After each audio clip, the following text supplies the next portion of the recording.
ओम शांति। आज हम जानेंगे इसमें भारत के उत्थान और पतन के 84 जन्मों की अद्भुत कहानी। 84 लाख योनियाँ कहते हैं, लेकिन 84 लाख नहीं बल्कि सिर्फ 84 जन्म होते हैं हमारे। तो कैसे कैसे और किस तरह से होते हैं उसको हम एक बार जानते हैं। तो यहाँ पे जो हमारा सबसे पहले जो जन्म होगा वो होगा सतयुग में। जो 4 युग हमने जाने हैं, सतयुग, त्रेता, द्वापर और कलयुग। तो जो सबसे पहला युग है वो है सतयुग, सत्य का युग है ना, सोने की दुनिया जिसे कहा जाता है। यहाँ जो हमारा जन्म होगा, यहाँ पहला जन्म, जैसे फर्स्ट प्रिंस और प्रिंसेस श्री कृष्ण और श्री राधे। सतयुग में पहला जन्म सूर्यवंशी होते हैं वहाँ पे, और 16 कला संपूर्ण होते हैं। जो देवी देवता होते हैं वो 16 कला संपूर्ण होते हैं, संपूर्ण निर्विकारी होते हैं ना, डबल अहिंसक। तो यहाँ पे देवता घराना होता है, धर्म होता है आदि सनातन देवी देवता धर्म। और जो श्री कृष्ण और राधे हैं वो ही स्वयंवर के बाद फिर से लक्ष्मी और नारायण के रूप में जाने जाते हैं। तो यहाँ पे हमारे जो जन्म होते हैं वो होते हैं 8। सतयुग में जो जन्म है वो सिर्फ 8 होते हैं, है ना। जैसे आपने सुना भी होगा जन्माष्टमी, अष्टमी, 8। तो 8 जन्म होते हैं यहाँ पे सतयुग में। आत्मा सतो प्रधान होती है, यहाँ पे ये आत्मा संपूर्ण सतो प्रधान होती है, फुल बैटरी होती है ना, सर्वगुण संपन्न, सब कुछ संपन्नता होती है सतयुग में। स्वर्ग जिसे कहा जाता है, कहते हैं ना दूध घी की नदियाँ बहती है, तो यहाँ पे ये संपन्नता की निशानी है। आत्मा एकदम फुल होती है, बैटरी फुल होती है, जनसंख्या होती है और बिल्कुल कम होती है, 9 लाख की होती है। तो जैसे जैसे यहाँ हमारा पहला जन्म बीतता है, दूसरा, तो यहाँ पे हम 8 जन्म लेते हैं। और फिर सतयुग के बाद आता है ये त्रेता युग। त्रेता युग में 9वां, 8 जन्म यहाँ, 9वां जन्म त्रेता युग, तब तक त्रेता युग आ जाता है। धीरे धीरे बैटरी कम होती है। नवमी, जैसे कहते हैं ना राम नवमी, तो 9वां जन्म है राम का, राम सीता का यहाँ राज्य होता है। त्रेता युग है, उसकी आयु है 1250 वर्ष। हर एक युग की जो आयु है वो 1250 वर्ष है। चंद्रवंशी यहाँ 14 कला हो जाती है आत्मा वहाँ 16 कला संपूर्ण होती है। यहाँ धीरे धीरे धीरे बैटरी क्या होती है, कम होती जाती है, तो हमारे 14 कला हो जाती। चंद्रवंशी, रामचंद्र कहते हैं, तो चंद्रवंशी हो जाती है। सोने की दुनिया थी, ये चांदी में आ गई, चंद्रवंशी। तो यहाँ हमारे होते हैं 12 जन्म। यहाँ 8 जन्म थे, यहाँ हो गए हमारे 12 जन्म। ऐसी त्रेता से जब हम आते हैं, फिर आ जाते हैं हम द्वापर युग में।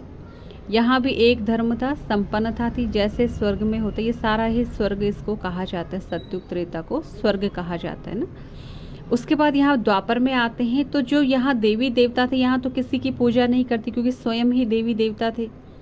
तो यहाँ हम किसी की पूजा नहीं करते थे। लेकिन धीरे धीरे जब हमारे जन्म होते गए, 8 यहाँ पे हमारे 20 जन्म हो जाते ना, 8 यहाँ और 12 यहाँ, 20 हो गए। तो इतने जन्म लेते लेते हम क्या हो गए, भूल गए। जो यहाँ श्री कृष्ण राधे थी वो फिर यहाँ राधे कृष्ण नहीं माने जाते। यहाँ वो फिर अपना जैसे शरीर छोड़ते हैं, फिर दूसरा जन्म लेते लेते हम यहाँ पहुँच जाते हैं। तो जैसे हम द्वापर युग में पहुँचते हैं, तो हम देवी देवता, जो यहाँ संपन्नता थी, जो बैटरी फुल थी, वो यहाँ आते आते क्या हो गए, बिल्कुल कम हो जाती है, क्योंकि 2500 वर्ष हमारे बीत जाते हैं, 1250 वर्ष और 1250 वर्ष। द्वापर युग में हम जैसे आते हैं तो हम देवी देवता नहीं रहते। यहाँ से क्या होता है, द्वापर कहते हैं ना, 2 चीज़ें आनी शुरू हो जाए, सुख है तो दुख भी है, शांति है तो अशांति भी है। तो यहाँ हम क्या करते हैं, भक्ति हमारी शुरू हो जाती है। भक्ति शुरू होती है तो सबसे पहले हम करते हैं शिव की पूजा ना। सोमनाथ का जो मंदिर बनाते हैं, ये जो विक्रमादित्य ने जो मंदिर बनाया था सोमनाथ का, वो हीरे मोतियों का शिवलिंग बनाते हैं वहाँ पे।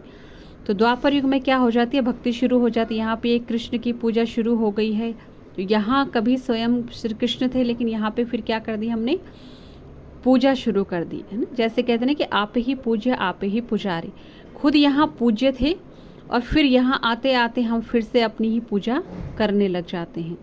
तो यहाँ हम देवी देवताओं की पूजा शुरू कर। यहाँ जो हमारी आत्मा की कला है वो 8 कला रह जाती है। यहाँ 16 कला थी, 12 यहाँ थी, 14 कला, और यहाँ हो जाती बिल्कुल 8, आधी कला हो जाती।